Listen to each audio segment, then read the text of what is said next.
Os Homens do Rei, capítulo 13. Ele recuperou a consciência aos poucos. Tinha noção da pedra fria contra sua bochecha e via as mãos, livres das algemas e apoiadas em frente a seu rosto, mas nada disso tinha importância. Lola fizera cortes entrelaçados nas costas de suas mãos e queimara os nós dos dedos com círculos raivosos. Havia outra marca de queimadura na carne macia entre o polegar e o dedo indicador. As queimaduras começavam a supurar, mas o sangue seco segurava parte do problema. No vago minuto que levou até que sua mente se lembrasse de toda a dor que o corpo sentia, Nathaniel se pegou chocado com a crueldade de Lola. Resmungou e se sentou com cuidado. Estava no porão, o que significava que tinham entrado pela garagem. Havia um túnel subterrâneo ligando os dois, instalado com o único objetivo de mover os cadáveres quando necessário. Fora por ali que Nathaniel e a mãe haviam escapado 9 anos antes. Nada mais apropriado do que voltar para casa pelo mesmo caminho. Lola estava no meio do aposento. Havia virado uma cadeira de madeira e se sentado com as pernas abertas.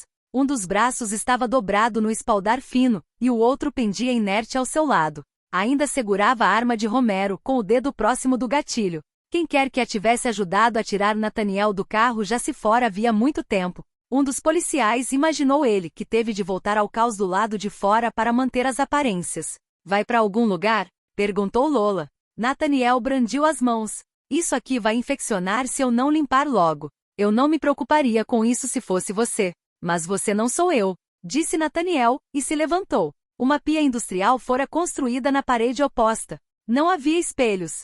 Apesar de ficar feliz por não ver o próprio rosto, pensou que aquilo poderia ter tornado a situação mais fácil. Lavou as mãos primeiro, sibilando com os dentes cerrados. A dor era tanta que ele quis parar, mas se obrigou a esfregar a água com sabão nas queimaduras. Ao esfregar o rosto com as mãos molhadas, seus dedos tremiam e o estômago se revirava devido à náusea provocada pela dor. Não tinha nada com que se secar depois, pois suas roupas estavam sujas de suor e manchas de sangue, então estendeu os braços ao ar. Quanto tempo ainda vai demorar? Perguntou Nathaniel. À espera, ou até sua morte? Retrucou Lola. Esse último pode demorar um pouco. Não costuma ser o estilo dele, mas você nos causou tantos problemas e custou tanto dinheiro que acho que ele vai querer abrir uma exceção. Vocês podiam ter deixado a gente ir embora. Para de bobagens, moleque. Nathaniel se sentou para esperar. Demorou 1 hora até que a polícia terminasse de colher as declarações dos seguranças de Nathan e fotografar as evidências do vandalismo. Ele soube que os policiais finalmente tinham ido embora quando uma porta se abriu no topo da escada. Lola ficou de pé em um piscar de olhos. O coração de Nathaniel disparou, mas com o olhar interessado de Lola sobre ele, não podia se dar ao luxo de demonstrar seu medo. Com a expressão mais calma que conseguia, assistiu a morte descer as escadas e ir em sua direção. O pai não envelhecera nem um pouco após passar 2 anos atrás das grades. Para além de ter perdido alguns quilos, Nathan Weninski parecia o mesmo de sempre. A casa era uma demonstração extravagante da sua riqueza, mas ele não perdia seu tempo se arrumando. Não via a necessidade de usar roupas chiques porque gostava de sujar as mãos no trabalho. Desceu as escadas descalço, vestindo jeans cinza escuro e uma camisa preta de botão. Quando chegou ao patamar, as mangas estavam arregaçadas até os cotovelos e as mãos enfiadas nos bolsos. Os olhos, azuis e frios, pousaram em Nathaniel, que precisou desviar o olhar. Não que fosse mais seguro olhar para Lola, mas Nathaniel não queria ver o monstro que acompanhará Nathan até o porão. Patrick Dimaxill era o guarda-costas de Nathan. Ele se comportava como se fosse capaz de enfrentar metade do mundo usando apenas as mãos. A conduta arrogante sustentada pelos 136 quilos de músculos à base de esteroides. Nunca encostar a mão em Nathaniel ou Mary, talvez por saber que poderia matar ambos com um único soco impensado, mas Nathaniel sabia o quanto era perigoso. Era leal até a morte a Nathan, que confiava no guarda-costas sem pestanejar. Durante a ausência do pai de Nathaniel, Dimaxill, fora o encarregado de manter o círculo unido.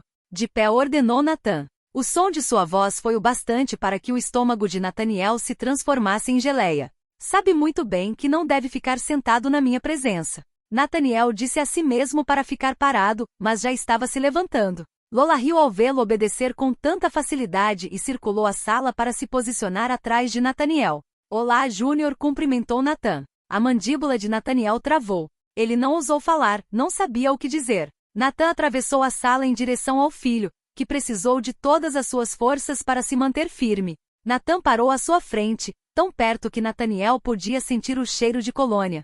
Ele olhou para o primeiro botão da camisa do pai como se pudesse de alguma forma salvá-lo de tudo aquilo. A mão de Nathan pousou em seu ombro, em um gesto que parecia tranquilizador, mas que não era. Por mais que se preparasse para o golpe inevitável, os joelhos de Nathaniel se dobraram quando Nathan deu um soco nas queimaduras em suas bochechas. Nathan o segurou pelo pescoço antes que ele caísse. Nathaniel se engasgou e se remexeu para ficar em pé de novo. Sabia que não deveria agarrar o pai para tentar se equilibrar. Tinha plena consciência do que o pai faria se o tocasse. Eu disse olá, protestou Nathan, quando Nathaniel estava em pé de novo. A boca de Nathaniel se moveu, sem que nenhum som fosse emitido. Precisou tentar mais 2 vezes para conseguir dizer, em voz baixa, olá, olha para mim quando eu estiver falando com você. Nathaniel sentia que o grito que tentava abafar estava prestes a rasgar sua garganta, mas se forçou a olhar para o rosto de Nathan. Meu filho, a maior decepção que já tive. Onde está minha segunda maior decepção? Minha mãe morreu. Você a matou. Não lembra? Eu me lembraria. Respondeu Nathan. Teria saboreado a lembrança enquanto contava os dias até encontrar você de novo. Você acabou com ela.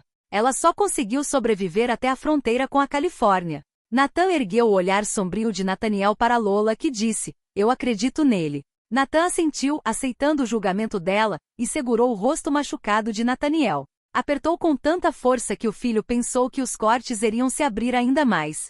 Ergueu as mãos por instinto, deixando de tocar no pai no último segundo possível. Nathan abriu um sorriso discreto ao vê-lo escapar por um triz e o sacudiu com tanta força que seu pescoço estalou em protesto. Quem foi que disse para você que se esconder de todo mundo era uma boa ideia? Não é possível que não soubesse que eu ia acabar encontrando você. Você devia ter me deixado ir. Você me vendeu. Eu não era mais problema seu. A transação nunca foi finalizada. Tetsuji não concordou em ficar com você porque você não ficou bastante para convencê-lo. Isso quer dizer que você ainda me pertence. Você me fez parecer um mentiroso para pessoas a quem não se deve mentir. Sabe o que vou fazer com você? Eu mesmo ainda não tenho certeza, acrescentou Nathan quando Nathaniel se limitou a encará-lo entorpecido. Tive alguns anos para pensar a respeito, mas agora que a hora chegou, estou indeciso. Talvez possa esfolar você vivo.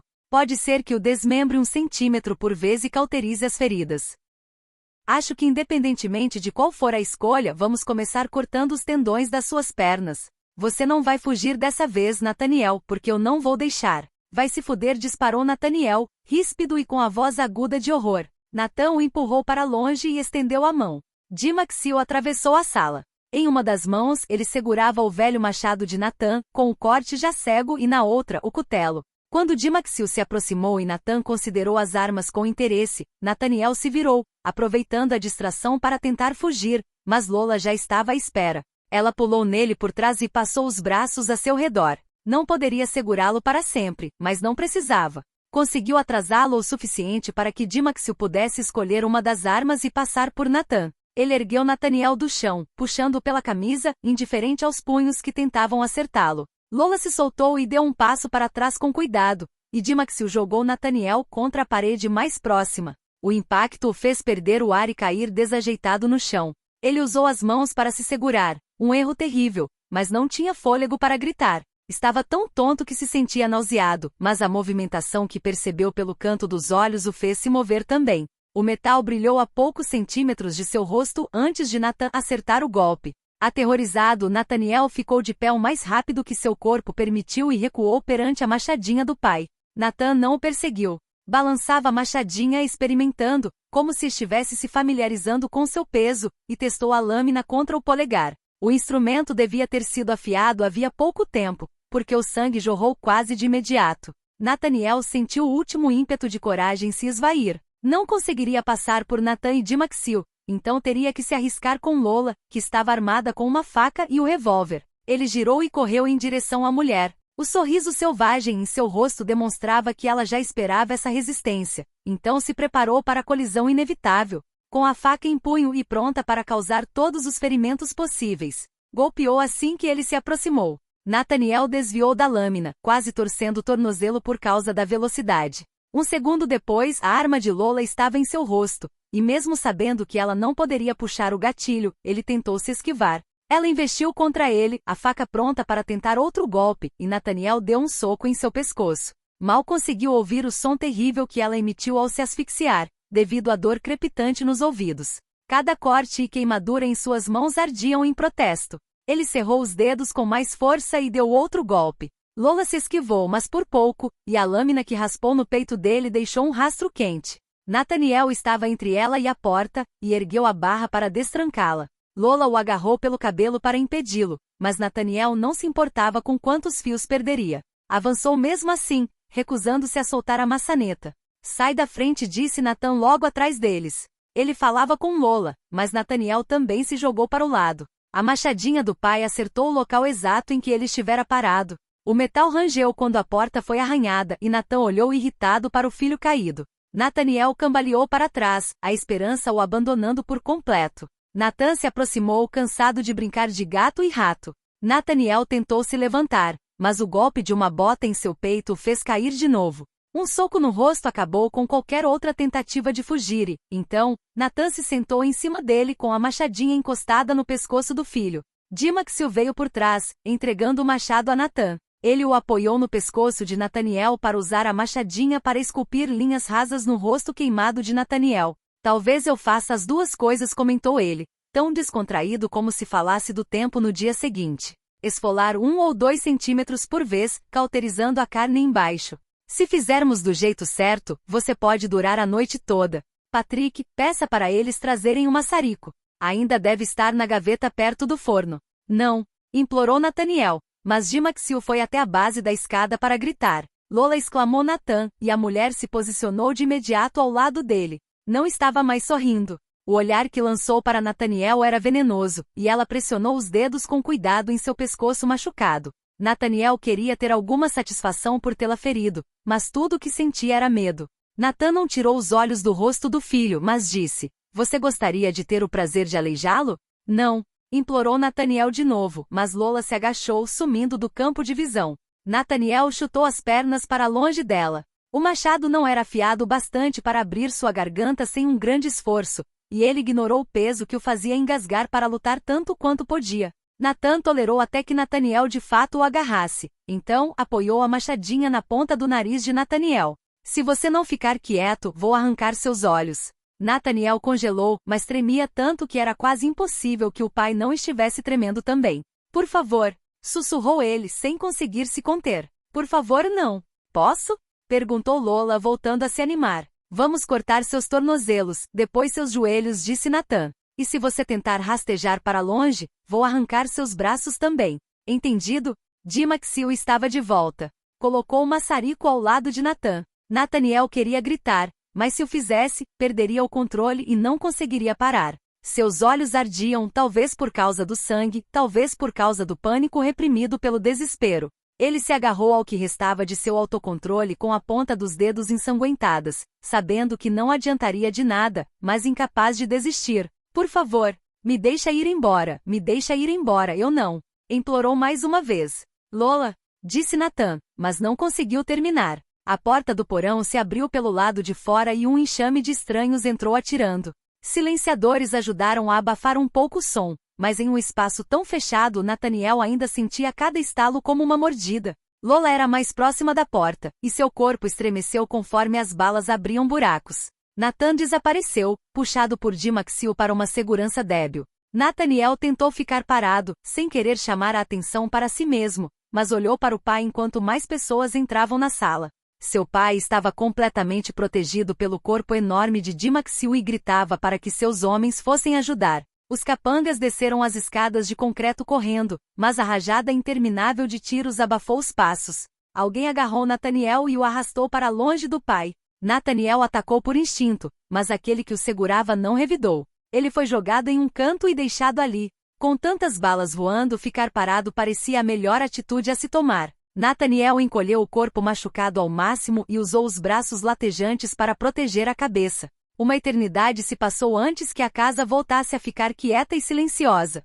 Nathaniel abaixou os braços devagar e olhou em volta. Nathan estava ajoelhado no meio da sala com 4 armas apontadas para sua cabeça. Fez menção de se levantar, mas alguém o derrubou com a coronha de um rifle. Nathan respondeu com um rosnado ininteligível. Um dos homens que vigiavam a porta assobiou para dentro do túnel, e passos ecoaram fracos pelo corredor. Um homem entrou na sala e Nathaniel parou de respirar. Reconheceria aquele rosto em qualquer lugar.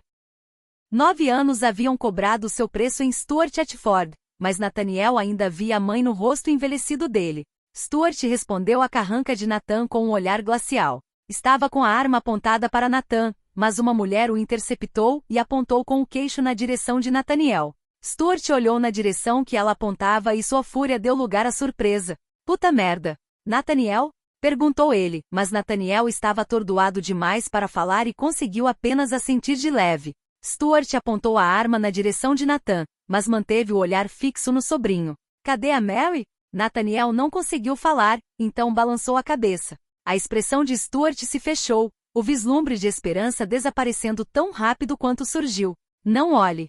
Isso vai acabar em um segundo. Como você ousa? Você desafiou os Moriyamas ao vir aqui e matar meus homens. Você é um homem morto. Não tem o poder de... disse Nathan feroz. Stuart não o deixou terminar. O corpo de Nathan estremeceu quando 2 balas abriram buracos em seu peito. Nathaniel assistiu com os olhos arregalados e incrédulo, enquanto o sangue salpicava a garganta do pai e escorria pela camisa, manchando a calça jeans.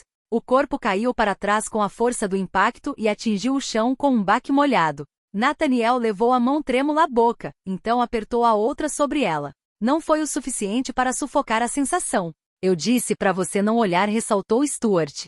A sensação tenebrosa que o inundava não era luto, mas uma necessidade tão feroz que Nathaniel achava que iria matá-lo. O mundo desmoronava ao seu redor, e ele caía junto. Não conseguia respirar, muito menos explicar aquela euforia aterrorizante. Não lutou quando 2 dos homens de Stuart o levantaram. Stuart atravessou a sala para encará-lo. Nathaniel olhou além dele, para o cadáver do pai. A mão de Stuart em seu queixo o obrigou a voltar sua atenção para o tio. Stuart o analisou com atenção, verificando seus ferimentos com um olhar furioso. Ele pode ir comigo, disse uma das mulheres. Ele é nosso único jeito de sair dessa situação, respondeu Stuart.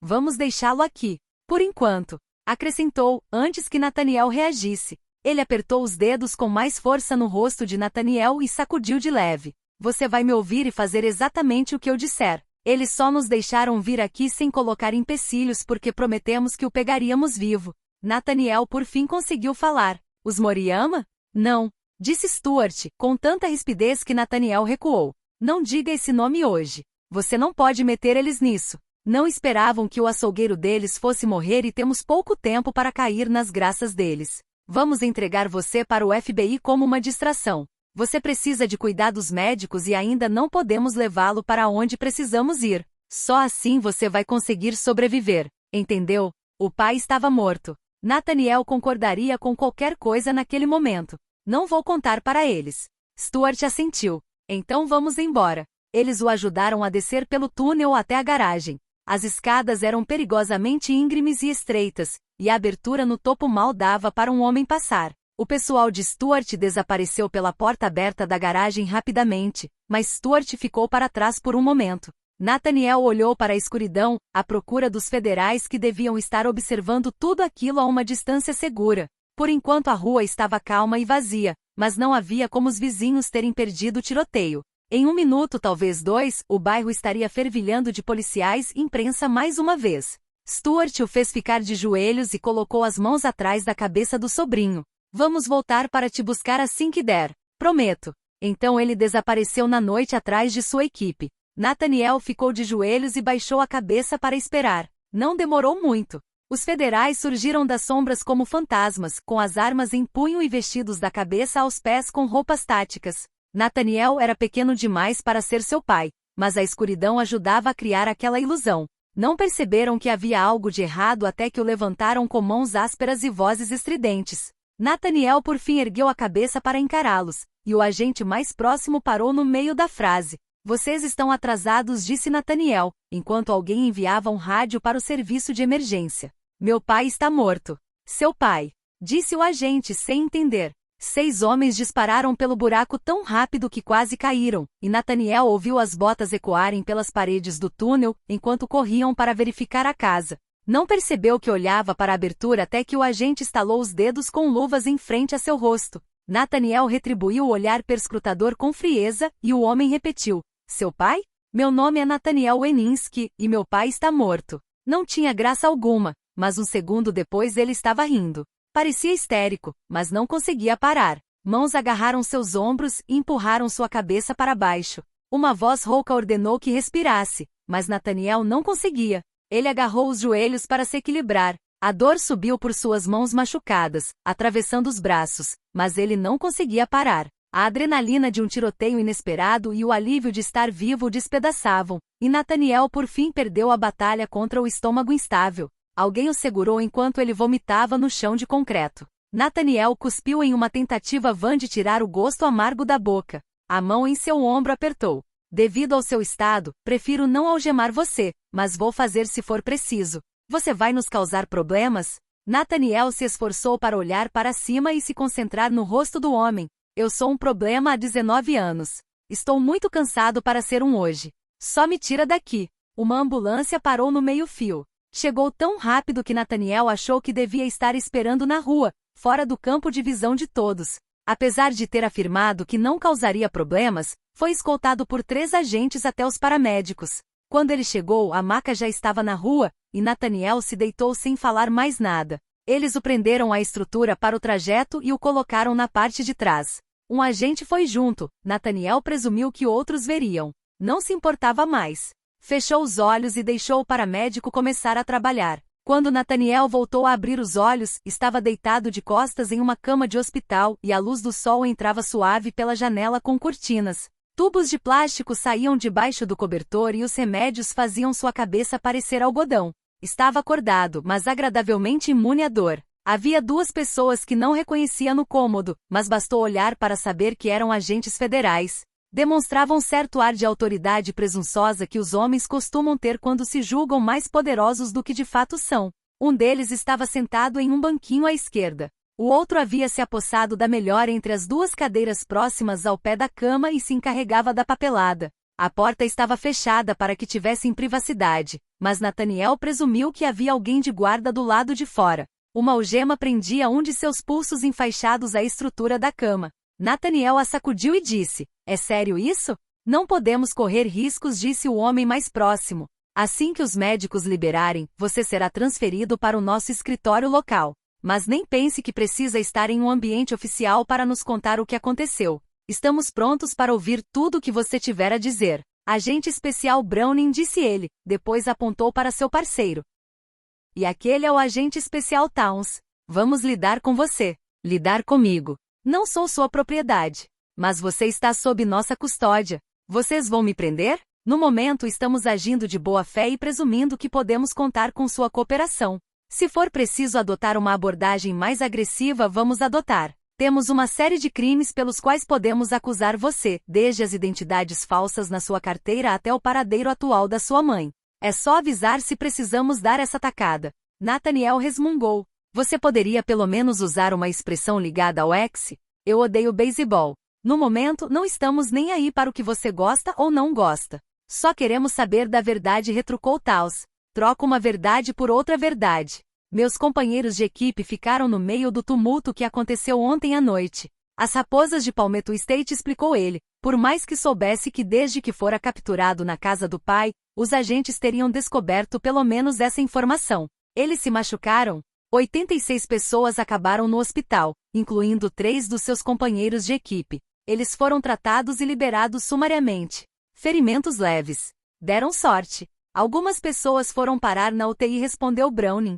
"Entramos em contato com o treinador Wymack logo depois que você foi admitido aqui e pedimos para que trouxesse seu pessoal para um interrogatório", acrescentou Taos. Ele olhou para o relógio e disse: "Devem estar terminando em breve. Quando acabarem, podem voltar para a Carolina do Sul." Ele não disse "sem você", mas Nathaniel conseguiu perceber isso pelo tom que usou. "Sua vez agora. Cadê sua mãe?"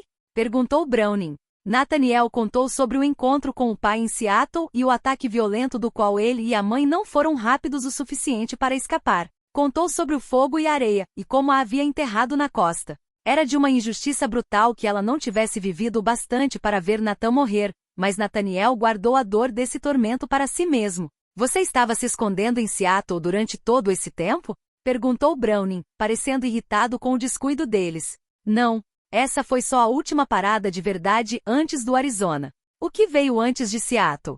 Quero ver meus companheiros de equipe. O que veio antes de Seattle? Repetiu Browning. Nathaniel pressionou a boca em uma linha e olhou para o teto. Browning tolerou o silêncio por alguns minutos, depois começou a falar. Expôs tudo o que estavam dispostos a oferecer a Nathaniel em troca de cooperação, imunidade a todas as acusações, um novo começo no programa de proteção a testemunhas e a chance de destruir o círculo do pai. Quando Nathaniel permaneceu indiferente a ofertas tão generosas, Browning recorreu às ameaças. Todas as informações que reuniram sobre Nathaniel eram mais que suficiente para que ele fosse parar atrás das grades, e acabariam por desenterrar todos os podres que precisavam para jogar a chave fora. Quero ver o meu time, disse Nathaniel quando Browning respirou fundo. Seja razoável. Não torne isso mais difícil do que precisa ser, argumentou Taos. Você acha que isso é difícil? Olha só para tudo que passei. Sobreviver a vocês é fácil. Nathaniel inclinou a cabeça para o lado e encarou Taos com um olhar frio. Mas será que vocês podem sobreviver a mim?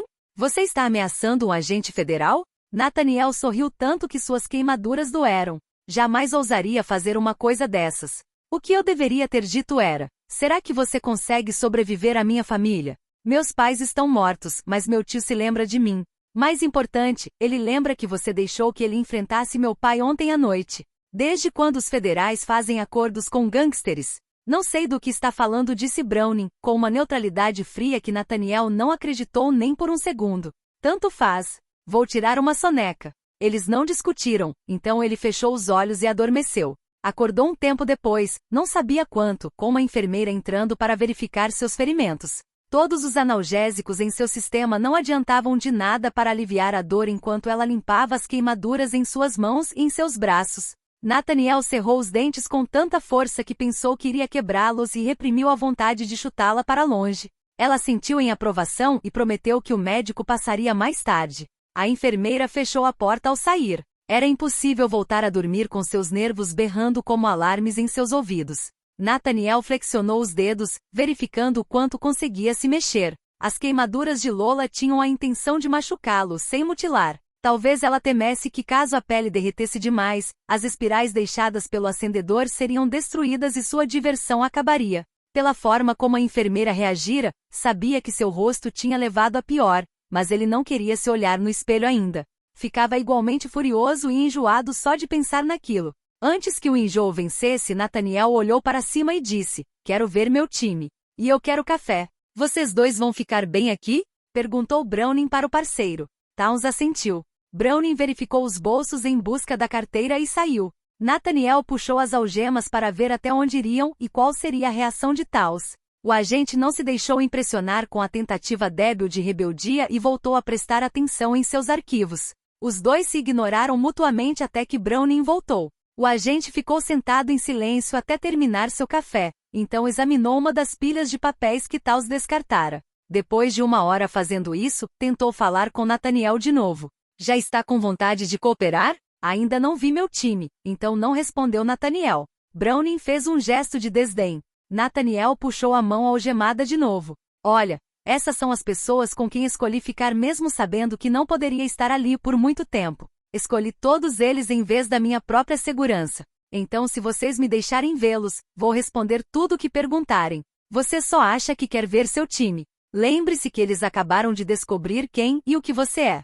Se ainda quiserem saber de você, vou comer meu chapéu, provocou Towns. Nathaniel abriu a boca, voltou a fechá-la e desviou o olhar. Seus companheiros de equipe haviam aceitado a confissão vaga que Aaron forçara a fazer. Mas saber que ele vinha de uma família horrível e lidar com a realidade eram duas coisas completamente diferentes. Talvez Kevin tivesse tido tempo no caminho de Nova York para detalhar para todos a conexão entre os Weninsky e os Moriyama. Nesse caso, agora eles sabiam o quanto Nathaniel os colocará em perigo ao assinar o contrato de WiMAC. Prometera que sua família não seria um problema, mas por sua causa seus companheiros haviam se machucado e perderiam o campeonato. Talvez o odiassem, tivessem medo dele e nunca o perdoassem, mas Nathaniel não poderia abandoná-los dessa forma. Não tinha conseguido se despedir no dia anterior. Precisava fazer isso logo, antes que os federais o pressionassem tanto que a luz nunca mais o alcançaria. Na verdade, continuou Towns, é bem provável que eles já estejam na estrada rumo ao sul.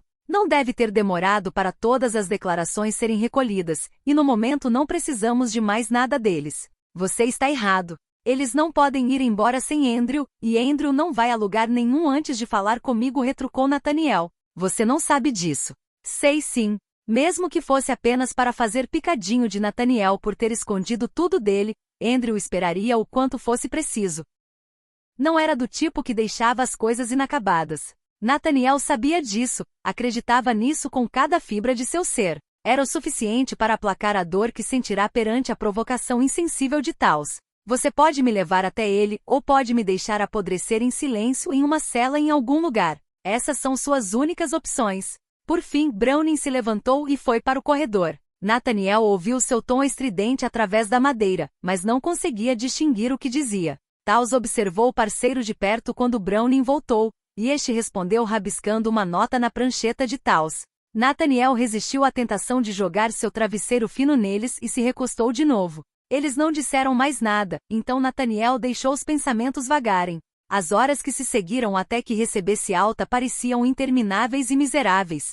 Quando a médica passou para explicar como ele deveria cuidar dos ferimentos, Nathaniel a cortou grosseiro. Não preciso da sua ajuda. A médica, provavelmente acostumada com pacientes teimosos, assinou o prontuário de Nathaniel sem dizer mais nada, depois olhou para os agentes e disse: eles podem registrar sua saída no balcão do corredor. Os remédios já vão estar prontos para retirada. Browning assentiu, mas esperou que a médica saísse para soltar a algema que prendia Nathaniel à cama. Os agentes baixaram a grade para que Nathaniel pudesse descer do colchão. Taos lhe entregou uma sacola e Nathaniel jogou um conjunto de moletom escuro na cama.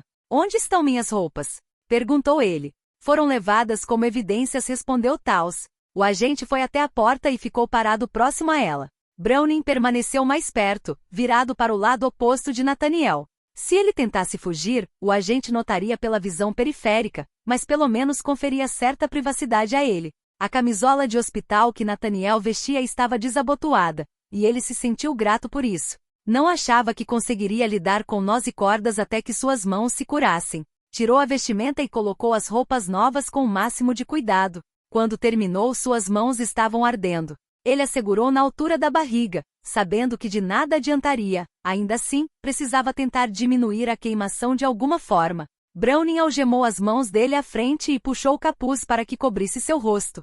Graças aos vizinhos do seu pai, a imprensa sabe que alguém foi levado da casa de Nathan ontem à noite. Os principais canais de televisão ainda não têm um nome, mas não vão precisar. Você passou tempo demais na televisão ano passado. As pessoas vão reconhecer seu rosto assim que o virem.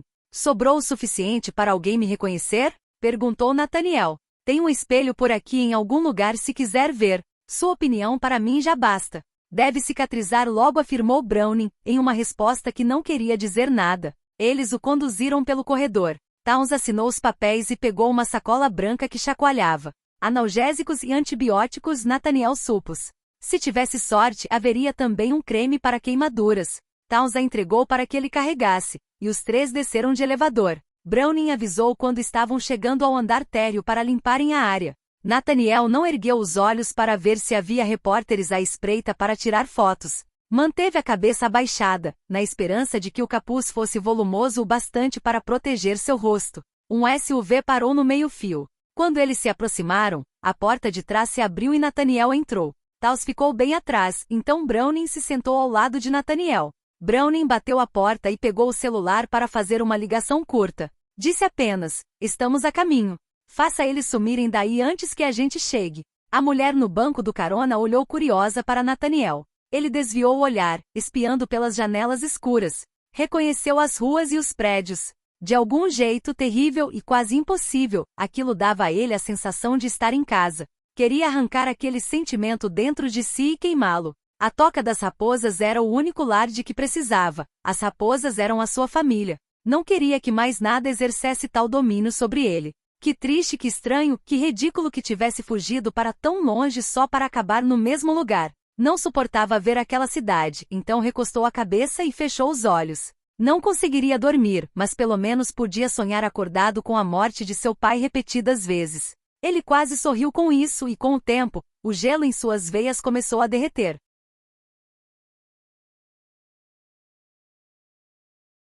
Espero que tenham gostado. Nos sigam no Instagram, @bl_audio_books, Peçam seus livros pelos comentários. Deem likes e se inscrevam para ficarem por dentro das atualizações do canal. Até o próximo capítulo!